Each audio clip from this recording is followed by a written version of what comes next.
நம்ம புட்டு செய்ய போகிறோம். முதல்ல வந்து இது மிக்ஸ் பண்ணணும். அது என்னது அப்பு?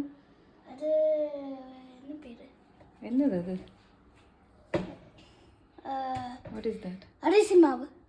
Very good. அப்புறம் அப்புறம் என்ன போடணும்? உப்பு போடணும். எவ்வளோ போடணும்? ஒரு 1/2 ஸ்பூன் போடணும். எந்த கையில் எடுக்கிறீங்க? லெஃப்ட் ஹேண்டில் எடுக்கணும். ஓகே சரி, இப்போ போட்டுருங்க. போதும். அப்படியே மிக்ஸ் பண்ணு. மிக்ஸ் பண்ணணும். Mommy help you?